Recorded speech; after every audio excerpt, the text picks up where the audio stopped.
Welcome to From Caving In to Crushing It, the podcast for those who find themselves immersed in adversity and choose to write their story instead of having others write it for them. I'm Drew Deraney, and I'm your host. Aman, so great to see you, man. Thanks so much for coming on. Thank you so much for having me, Drew. It's such a pleasure. It's my pleasure too. Thank you. So I always like to thank the person who introduces me to my guests. And this time it's Jeff Serra we need to thank. So thanks, Jeff.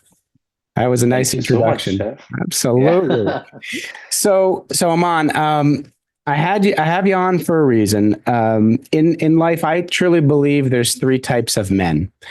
And before I get into those three types of men, I always like to talk about how when we're young, we're taught that life is linear. It's a straight line. If you do all these steps, things are going to be fine. Yeah. It's not true. Inevitably, something on the outside, that external circumstance comes and gets in between all those steps and derails us. And we then have a nice circuitous route in life. In that circuitous route, there are these defining moments that come in front of us. And that's where I talk about the three men. There's man number one, who the defining moment will be right in front of him. He doesn't even notice it, doesn't see it. He's totally blind to it and keeps living his unfulfilled life. Then there's man number two. He sees something. He doesn't see it as an opportunity. He sees it as a barrier. He thinks life's doing something to him and he's a victim and he's not going to change. He's just going to complain about life. Then there's man number three, and that's you. Man number three is something gets in front of him and he looks at it and says, you know what? That's an opportunity to a better life. That's not a barrier. Life's giving something and doing something for me. I'm going to take this on and become a better man. That's man number three, and that's Aman Thakral. So, Aman, if you could reach back in your life and let us know about that defining moment, whether it was a tap on the shoulder or a 2x4 upside the head that I needed, saying, Aman, better way to live, man, and I'm going to take it on. Tell us that story and how it led to you being the man you are now and what you're doing in life. Well, thank you so much for having me. Thank Absolutely. you so much for such great question. I think it does make me think so much. I think there are three moments in my life, which are so-called defining moment, which really made me change. Um, and I'm sure there'll be fourth and fifth coming over the course of life as well. So yeah, life is not linear for sure. No. I think our parents, our guardians always give us a rosy picture by saying life is going to be simple. Get your education done, get your college done, get your school done, and you'll be the best man. That's not Yep. true. But the good thing, they keep the optimism in us active all the time. Mhm. Um, Going back to my defining moments of life, it's an interesting question. The Mm. first defining moment is when I got flunked in class ninth. Yeah. Okay, this should be good. All right, tell us about that. So I learned when I got flunked that there is a certain way for you to study. I mean, I've grown up in Delhi, India. Um, every country has their own education system. Mhm. Nothing. I'm not here to comment about education system, but I learned that there is always a trick for achieving that you want to achieve. And Mm. at least Okay. in the education line. I mean, of course, I was a kid then. I was probably 14 when this Mhm. happened to me. Yep. So I learned that it's not about just studying, it's about delivering the result in the exam.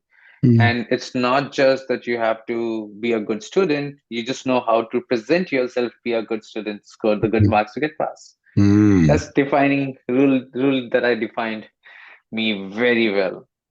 Um, the second one that defined me well is when I was doing my engineering. That's where I learned that I'm a good engineer, but I'm a better people person. Mm. Okay. I I understand code, I can write code, I can do testing, but that's not something that I can spend my entire 40, 50 years of life doing. I am a better person who can go ahead and manage people, talk to people, resolve conflicts, understand situations. and Mhm. react according to situations. So my another defining moment is when I found out that I'm a better human management person than managing computers. I Wow. still Okay. love code. Hmm. I'm still in the IT industry, Hmm. but that's where I got defined second time. The third time when I got defined is when my elder brother offered me to join his business. Oh, okay. So I never wanted to be what I am today. I That was nowhere in my radar. I always wanted to be in a 9 to 6 job, uh, have a chauffeur-driven car, traveling from one airport to another airport. Yeah. But I think that's what not my destiny was, which eventually became my destiny, but destiny where I was buying my own car, I was buying Yeah. my own airplane tickets.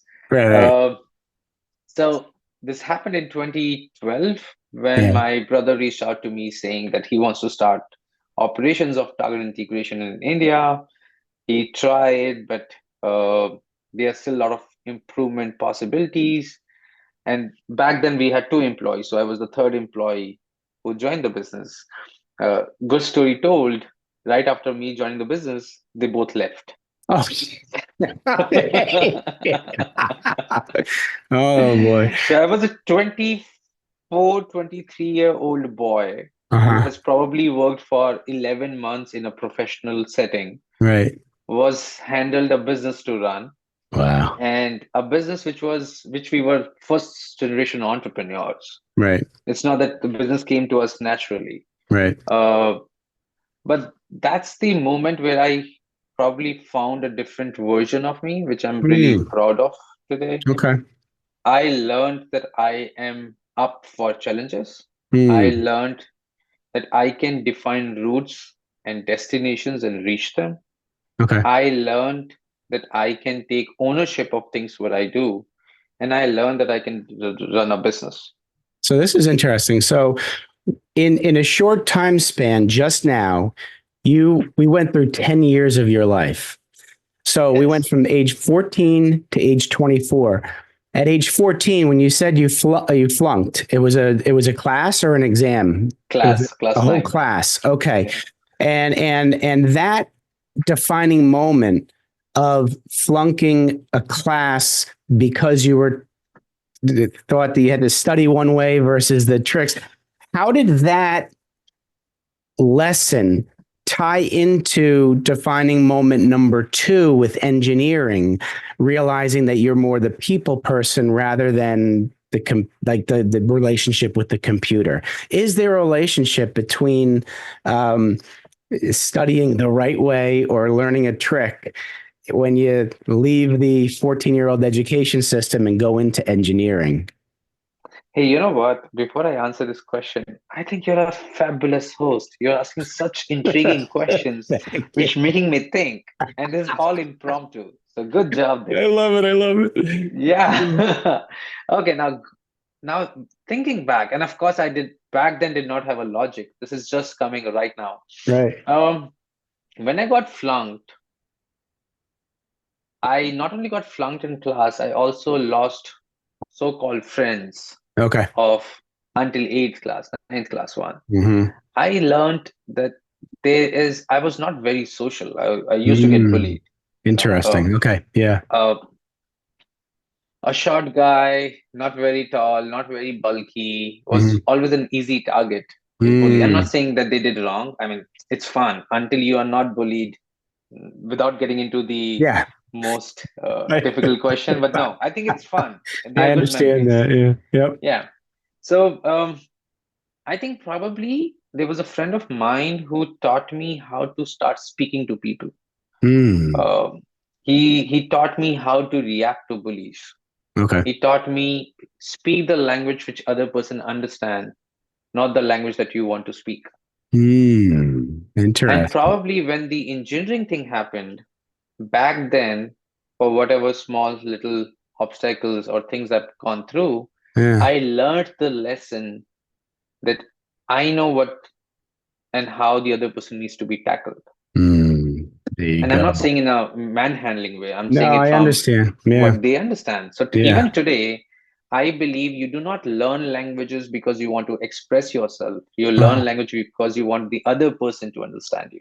got it. Okay. So there is a connection, and you just realize that now. There's a connection Exactly. between, yeah, and you have that friend to thank for getting you A on that hundred track. percent. If That's you're listening, Puneet, this there is you. you, there you go, Puneet. Thanks for help. Thanks for guiding them on. You didn't even know you were doing it, but that works. So Yes. that's beautiful. So now if we get to that point where that tip and that ability to speak in a way that the other person understands what you're saying can helps you in the IT industry, because you have to understand their pain, where they're coming from, in order to address their need, and then you can go back to the computer and have the relationship with the computer. So I get it. That's 100%. fabulous. 100%.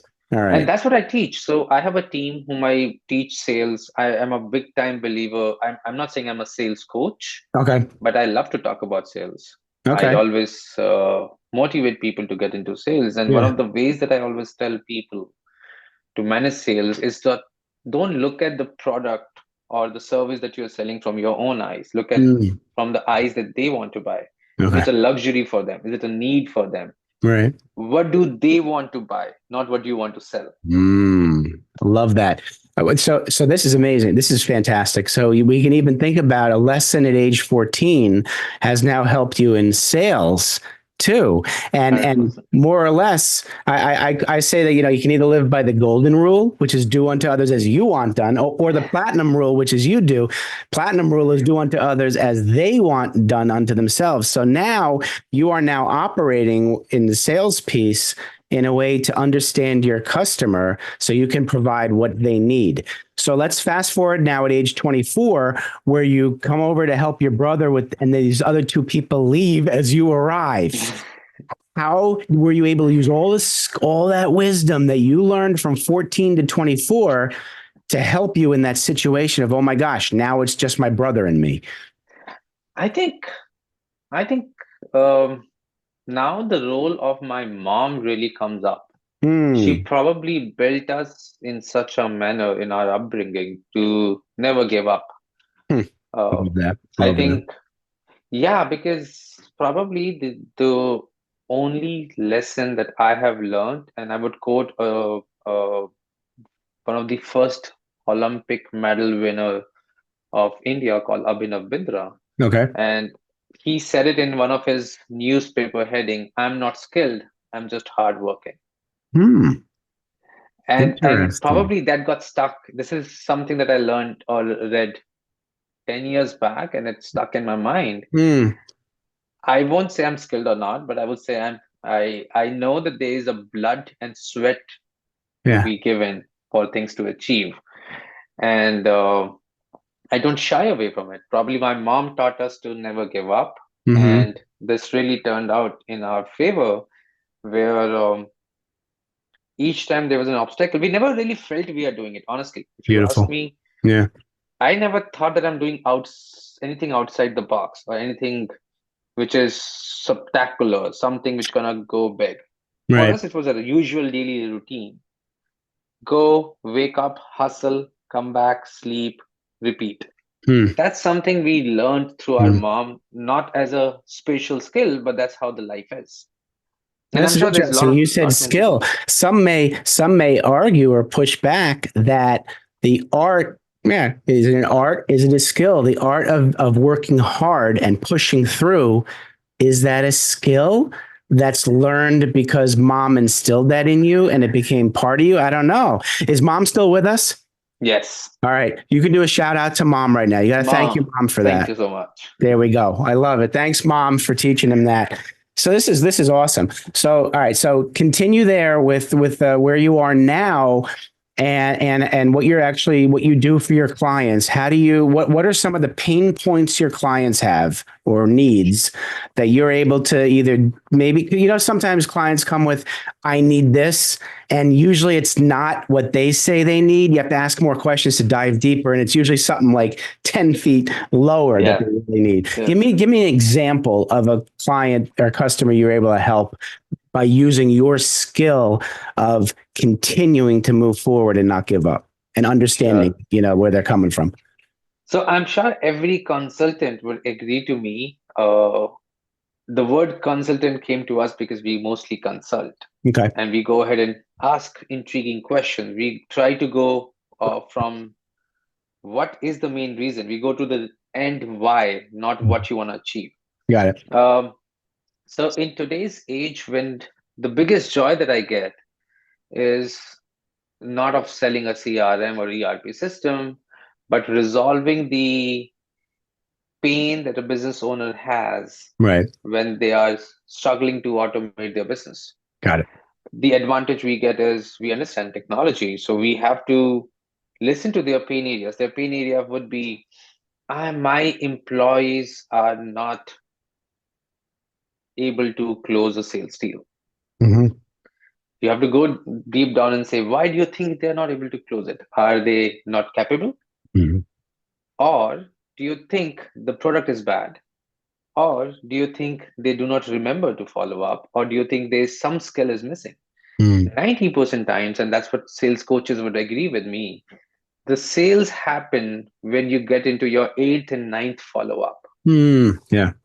Yep. Yeah. And if you're a bigger salesperson and you're not selling something which is very impulsive in buying, you will realize that sales cycle goes from anything between 30 days to 90 days and Hmm. 120 days. Right. Yep.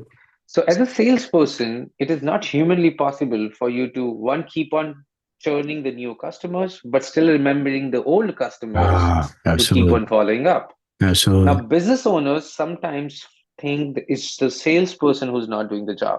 No, salesperson is doing the job. It's just that the salesperson is equally human like you and me, and they end up forgetting it. So you need a system which comes up and says, hey, 20 days past, you haven't reached to him. 30 days past, you haven't reached to your customer. Good So point. until you don't build a system which is not trying to track the salesperson, but trying Hmm. to be a assistant to a salesperson, Ah, okay. it won't work. I love that. The nurturing of current and former customers is so important. And many times in sales, we forget, once we get the client, you got to treat them as a human being. It's just because you have them as a customer doesn't mean you can just forget them and move on to get more. Absolutely. Right. It's a Absolutely. relationship process. I love that. I love that. I think a lot of times, I mean, you're able to help your employees learn patience, right? Sales is a patience game. Yep. I Sales love. is only two games. If somebody asks me, give me two skills or two things to carry if I need to be a good salesperson, Hmm. follow up, which Hmm. means persuasiveness. Okay. Second is patience. I love it. Follow up and patience. I love that. Absolutely. So, the is what else in addition to your business? You have anything on like, any side hustles or hobbies that you like to do that you want to share with us? So the Oh, people. there's two things which always, whenever I get burnt in my work, I always love Yeah. to do. One Yeah. is dance, and Ah. second is tennis. Wait. What's the second thing? Tennis. Oh, wow. With the wow. Yeah. Oh, dancing and tennis. So you have to have footwork and balance in both of those. So okay. 100%. You Well, should have an eye to hit the balls. oh, I love it. What kind of dance? Like to what kind of music? Um, any music, I think there's always a song of the day in my mind. Okay, Okay. got it. I think there's a song for every moment. If you're going through a heartbreak, there's a song. I like If that you get a win, there's a song. If you're missing your ex, there's a song. song, If you're right? trying to woo a new girl, there's a song. So there's always a song. I love it. I love. That is interesting. The whole music concept, and let's take the music concept and the sales concept, right? There's always a certain song that matches whatever mood or emotion, right? And in 100%. sales, there's a different tactic depending on who the customer is, right? Yeah. Yeah. You're not going to use the same technique for the every customer. You use a different technique based on the personality of that customer, their buying, 100%. how they buy, and so wow. So now we have an analogy where you can tie. There's a song to every emotion, and there's a song for a different tactic for every customer in Customer. sales. Wow. And I also recommend everyone. who are in customer service or customer facing roles, Yeah. please have music in your life Ooh. because you need to carry a smile each time when you go to the customer, Okay. even after you had a bad call. Yeah. That's And beautiful. if you go and carry the same bad call to your next call, whether you're into sales, customer service, Hmm. accounts, anything, it's going to go bad. So when you have music, when you have things which are charging you or recharging you, Hmm. it'll always work.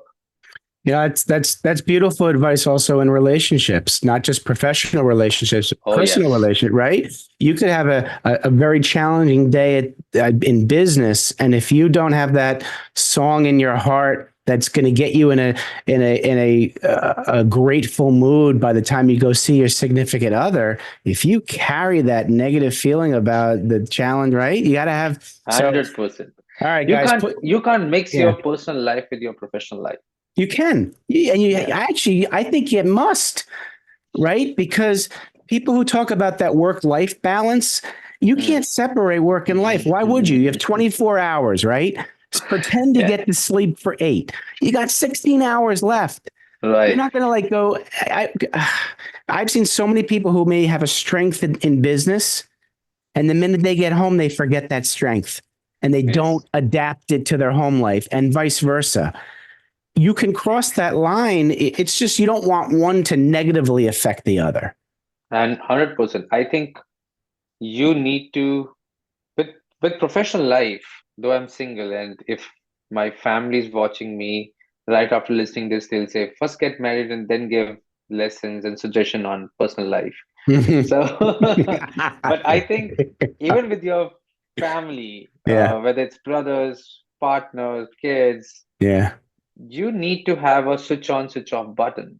yeah. Make sure you, for whatever burning that you get in your professional life, is not impacting your personal life. Right, right. And if it does, you are not only screwed in your, pardon my language, but you're not Oh, only screwed in your the, professional life, but in mhm. personal life too.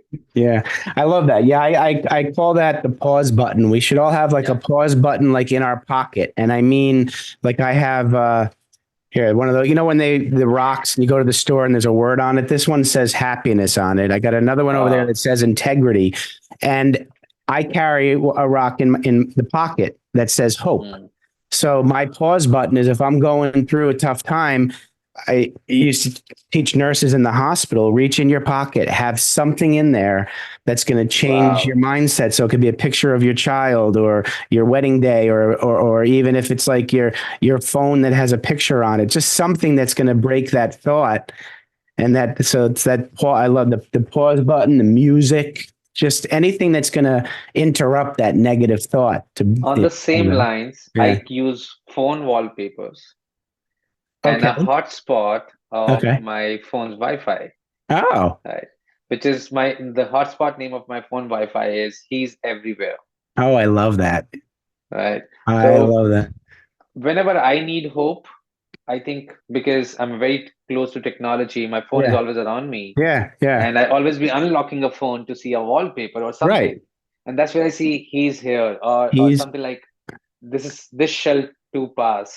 See, I love that. So And you know what? You make a good point because I believe each one of us, regardless of what we believe in religiously, whether it's God, and yeah, for me, it's God, I believe every human being needs to believe in a bigger purpose, a higher purpose than 100%. himself or herself, right? We're not here alone. There's something there. It could be a bunch of friends. It could be God. Yeah, It could be whatever. It needs to be bigger than us. That gives 100%. us hope, right? And man, you painted some really cool pictures here with the music. Man, you got me thinking about this. Well, listen, I know that the audience captured the essence of Aman Thakral, and they're going to want to get in touch with you. So, audience, Aman suggested that if you want to reach out to him to talk more or learn about what he does or anything, you can reach him at Aman. So it's AMAN at targetintegration.com. And I'll have that email address in the show notes as well. Come on, before I let you go, I've got 2 final questions. Yes, sir. Are you ready? 100%. All right. I'm going to give you the opportunity to sit down with young 7 to 10-year-old Aman, and you want to give him advice about life. What are you going to tell 7 to 10-year-old Aman?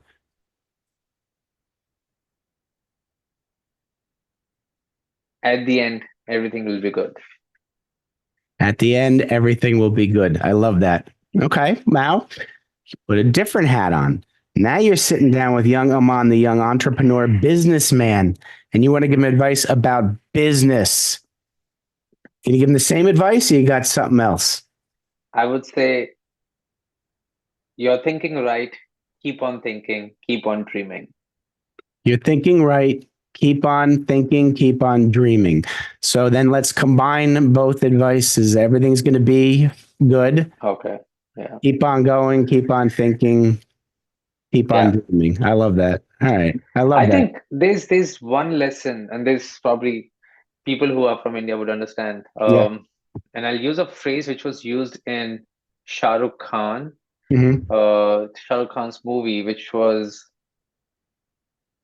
if everything doesn't happen at the or everything doesn't end at the happiness or the happy thing ending, it's not the ending. Ah, okay. I love that. And of course, I was converting Hindi into English right now. Yeah, no, but it But makes sense though that the ending doesn't always have to be at a certain time. We can have a decision. We always, can decide when the ending is, and we can decide that the ending is only when it's a happy ending. always. Ah, I love that. I love that. Wow, that's really cool. Well, Aman, I want to thank you for not only coming on, thank you for coming into my life and being the human being you are. Keep doing what you're doing. You're doing a lot of good things, and keep bringing music. That music analogy, bring that to people today. Now, always have a song in your mind and a song in your heart that's going to change your mood to a better feeling. I love that. Thank you so much. Thank you so much for having me. Thank you so much for listening, us guys. Have a good day ahead. This has been great.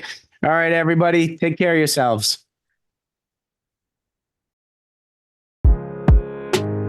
Thanks so much for listening. If you enjoyed the episode, please subscribe and give us a review to help others find it. I'd like you to answer this question. Are you living the life you want to live, or are you living the life others want you to live?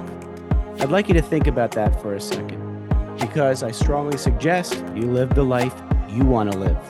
If you want to learn more about what I stand for and my services and how I'm able to help many men get out of their own way, please go to my website at www.profitcompassion.com. Feel free to also email me at drew@profitcompassion.com. I'd love to have a conversation with you. Take care of yourself and choose to write your own story instead of letting others write it for you.